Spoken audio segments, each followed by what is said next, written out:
नमस्कार विद्यार्थी मित्रांनो, स्वागत आहे तुमचं परत एकदा DMR नर्सिंग या यूट्यूब चॅनल। तर मित्रांनो, आपण डेली नर्सिंग संबंधित शासकीय असतील निमशासकीय असतील आपल्या चॅनलवर अपडेट घेऊन येत असतो। तर पहा, आज एक महत्त्वाचा अपडेट आहे। हे 21 तारखेचं आहे, 21 जुलै 2025। तर आज आहे 23 तारीख। तर पहा, 2 दिवसापूर्वी हे अपडेट आलं आहे। तर ही पदभरतीच्या संदर्भात आहे। तर DMRची वॅकन्सी ऑलरेडी निघालेली आहे, एक वॅकन्सी।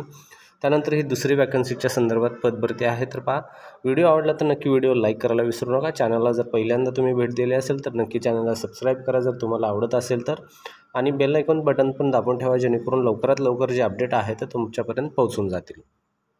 तर पहा, काय यामध्ये सांगितलेलं आहे, वैद्यकीय शिक्षण व औषधी द्रव्य विभाग मंत्रालय खुद्द मधील पदांचे आकृतिबद्ध निश्चित करण्याबाबत। तर पहा, मंत्रालय खुद्द जे आकृतिबद्ध या ठिकाणी औषध DMR जे ऑफिस आहे त्या ठिकाणची जे या ठिकाणी पदभरतीचा आकृतिबद्ध जे आहे या ठिकाणी दाखवलेलं आहे, सांगितलेलं आहे। तर पहा, या ठिकाणी हे महाराष्ट्र शासन हे जे DMRचं दिलेलं आहे। त्यानंतर हे ॲड्रेस आहे गोकुळदास तेजपाल रुग्णालय, लोकमान्य टिळक मार्ग, ठीक आहे। तर पहा, या ठिकाणी 21 जुलैचा हा 2025चं पत्र सांगितल्याप्रमाणे पहा, या ठिकाणी प्रस्तावना काय सांगितली आहे, प्रस्तावना पण पाहून घेऊ म्हणजे यामध्ये माहिती पूर्ण भेटून जाईल। तर पहा, या ठिकाणी काय सांगितलेलं आहे, प्रशासकीय विभाग त्यांच्या आधिपत्याखालील कार्यालय मंजूर पदांचा आढावा घेऊन आकृतिबद्ध निश्चित करण्याबाबत शासन परिपत्रक वित्त विभाग 29/6/2017च्या निर्गमित केल्यानुसार त्यानुसार आदेशीय DMRच्या जे खुद्द विभागास मंजूर करण्यात आलेल्या पदाचा सर्वकष आढावा घेऊन विभागाची पदभरती म्हणजे कामाची वाढलेली व्यापकता पाहून त्यानुसार 4 अधिकचे कार्यसरणी निर्माण करण्याचे तसेच नवीन पदे निर्मिती अस्तित्वात पदे व्यापगत करणे त्याबाबतचा प्रस्तावास माननीय मुख्य सचिवाच्या अध्यक्षतेखाली उच्चस्तरीय समितीने 24/2000 या वर्षी झालेल्या सन 2024मधील 3ऱ्या बैठकीत मंजूर दिलेली आहेत। तर अशा प्रकारचे हे जे आता यामध्ये तुम्हाला समजलं नसेल तर पहा, DMRची जी ऑफिशियल ऑफिस आहे, DMRचे जे ऑफिस आहे मुंबईमधलं, तर DMRच्या ऑफिसमधली ही पदभरती आहे, ठीक आहे। तर लक्षात असू द्या, DMRच्या ऑफिसमध्ये मेन पहा, हे खूप चांगली पदभरती आहे, खूप संधी मोठी आहे। जे कोणी या ठिकाणी जे कोणते वॅकन्सी असतील पदं असतील तर त्यांनी तुमचं एज्युकेशन त्या फील्डमध्ये झालं असेल तर नक्की हे फॉर्म भरा, कारण या ऑफिसमध्येच ड्युटी लागणं तुमची त्या ठिकाणी म्हणजे काय पहा किती तुमचं त्या ठिकाणी हे असेल। तर पहा, त्यासाठी पहा कोणते कोणते पदं आहेत ते पण पाहून घेऊ आपण सुरुवातीला। तर त्यामुळे काय काय दिलेलं आहे पहा, यामध्ये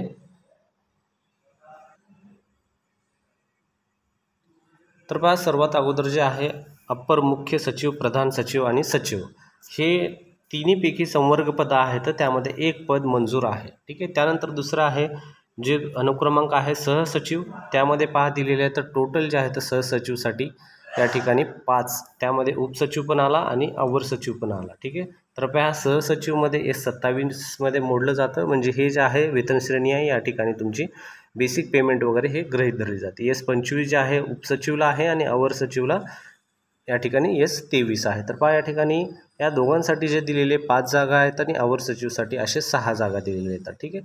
तर त्यानंतर आहे कक्ष अधिकारीसाठी जे आहे S17 आणि S20मध्ये मोडलं जातं। 4 वर्षाच्या अर्थकारी सेवेनंतर तो S20मध्ये जातो, सुरुवातीला S17मध्ये आहे। बेसिक या ठिकाणी यांचं 47,600 ते 1,51,100 यापर्यंत बेसिक जातं। एकूण मंजूर पदे या ठिकाणी 22 आहेत, तर खूप जास्त या ठिकाणी पदे आहेत। त्यानंतर आहे नेक्स्ट आहे लेखा अधिकारी जे आहे S16मध्ये जातं, ज्याचं बेसिक असणार आहे 44,900, ठीक आहे। या ठिकाणी मंजूर पद 1 आहे। त्यानंतर सहाय्यक लेखा अधिकारी S15मध्ये जातं, मंजूर पद 1 आहे। निवड श्रेणी लघु लेखक जे आहे त्यांच्यामध्ये पण वॅकन्सी सुटली आहे, ते 2 जागा आहेत। उच्च श्रेणी लघुलेखक आहे 16 येतं आणि 5 जागा आहेत। निम्न श्रेणी लघुलेखकमध्ये S15मध्ये येतं आणि याची जागा 2 आहेत। त्यानंतर लघु टंक लेखक जे आहे हे S8मध्ये मोडतं पहा, या ठिकाणी 2 जागा सुटल्या आता। त्यानंतर टंक लेखकमध्ये पण वॅकन्सी सुटलेली आहे, यामध्ये S6मध्ये मोडतं आणि 1 जागा आहे। त्यानंतर पहा, सहाय्यक कक्ष अधिकारी या ठिकाणी जागा आहे एकूण 37, खूप सर्वात जास्त जागा या ठिकाणी सहाय्यक कक्ष अधिकारीसाठीच आहेत, जे S16मध्ये मोडलं जातं। 44,900 पासून बेसिक यांचं चालू होतं। त्यानंतर लिपिक टंक लेखक आहे, या ठिकाणी S6मध्ये 19,900 बेसिक असणार आहे आणि 34 जागा आहेत, जे खूप सारे आहेत। लिपिक टंक लेखकसाठी ही खुशखबर असणार आहे, जे कोणी लिपिक टंक लेखक झालेलं आहे त्यांचं टायपिंग वगैरे पूर्ण वर्ड पर मिनिट जे असतात तर 30-40 जे काय आहे मराठी इंग्लिश त्यांचं हे चांगली संधी आहे, फॉर्म भरू शकता. त्यानंतर आहे वाहन चालकसाठी एक जागा असणार आहे. S6 अंतर्गत यामध्ये 19,900 ते 63,200 ही पद बेसिक असते. त्यानंतर नेक्स्ट आहे शिपाई. पहा शिपाई S1 मध्ये 15,000 ते 47,600 यांचं आहे. यामध्ये एकूण 12 जागा आहेत. तर अशा प्रकारचे आहे एकूण यामध्ये जागा ज्या आहेत 132 हे जागा असणार आहेत, जे DMRच्या खुद्द ऑफिसमध्ये DMRचं जे मेन ऑफिस आहे मुंबईमध्ये या ठिकाणी तुमच्या ह्या पदभरती आहे. 132 जागांची पदभरती असणार आहे ही. तर या ठिकाणी ही सर्व माहिती आहे.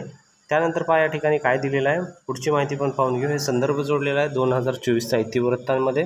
त्यानंतर सादर शासन निर्णय महाराष्ट्र शासनाच्या महाराष्ट्र.gov.in या संकेतस्थळावर उपलब्ध आहे. तुम्हाला जर हा पाहायचा असेल PDF तर हा PDF आपल्या टेलिग्राम चॅनलवर पण अवेलेबल आहे आणि ह्या महाराष्ट्र.gov.in या संकेतस्थळावर पण अवेलेबल आहे. तुम्हाला जर हे GR नुसार पाहायचं असेल तर या GR वर जाऊन तुम्ही हा संकेतांक नंबर टाकायचा. हा नंबर टाकल्यानंतर तुम्हाला हा PDF भेटून जाईल, किंवा तुम्ही टेलिग्राम चॅनल आणि आपलं जे व्हॉट्सअप चॅनल आहे त्या ठिकाणी जॉईन होऊन घेऊ शकता. जॉईन होण्याची प्रोसेस तुम्हाला फक्त आपल्या ह्या व्हिडिओच्या तुम्हाला टेलिग्रामच्या आणि व्हॉट्सअपच्या जॉईन होण्यासाठी या व्हिडिओच्या डिस्क्रिप्शनमध्ये जायचं आहे. त्या ठिकाणी तुम्हाला डिस्क्रिप्शनमध्ये गेल्यानंतर लिंक भेटेल. त्या लिंकवर क्लिक करून तुम्ही डायरेक्टली त्या ग्रुपमध्ये जॉईन होऊ शकता. ठीक आहे. तर अशा प्रकारचे पत्र आहे. महाराष्ट्र राज्यपाल यांच्या आदेशानुसार हे पत्र निघालेले आहे. पहा प्रत कोणाकोणाला गेलेली आहे, एवढे जणांना प्रत गेलेली आहे. तर ही पद निर्मितीची माहिती होती. जर व्हिडिओ आवडला तर नक्की व्हिडिओ लाईक करा, चॅनल सबस्क्राईब करा. असेच नवीन अपडेट आपल्या चॅनलवर येत असतील. तर पहा एक महत्त्वाची एक माहिती आहे मध्ये सांगून टाकतो. DMRची सध्या स्ट्राईक चालू आहे. तर पहा स्ट्राईक हे जे आहे स्ट्राईकमध्ये ऑल ओव्हर महाराष्ट्र राज्याचं स्ट्राईक चालू आहे. तर महाराष्ट्र राज्य परिचारिका संघटना जे आहे या संबंधित यांनी स्ट्राईक काढलेला आहे. तर हे स्ट्राईक जे आहे खूप महत्त्वाचं आहे. पहा ऑलरेडी आता आम्ही जे आहे तर गव्हर्नमेंटमध्ये आहेत, पण संप जे कशासाठी पुकारलेलं आहे हे तुमच्यासाठी आहे. जे ऑलरेडी आता तुम्ही भविष्यामध्ये जॉबला लागणार आहे. तर महाराष्ट्र शासनामध्ये DMRने काय केलेलं आहे, कंत्राटीकरण केलेलं आहे.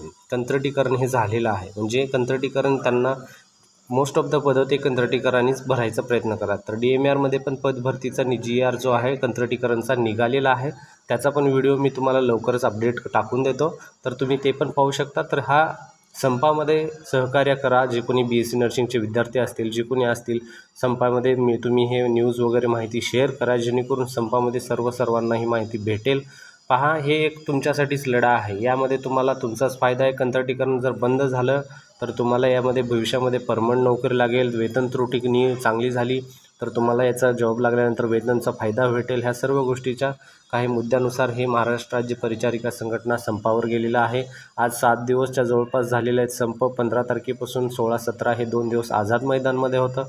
त्यानंतर 17 नंतर मग 2 दिवसानंतर कंटिन्यू आज 5-6 दिवस झाले हे संप ज्या ठिकाणी मेडिकल कॉलेजमध्ये चालू आहे. जर तुमच्यापासून जेवढं सहकार्य होईल संपामध्ये तेवढं तुम्ही करू शकता.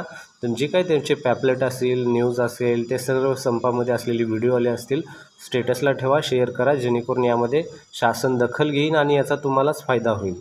ठीक आहे मित्रांनो, धन्यवाद. भेटूया पुढच्या व्हिडिओमध्ये.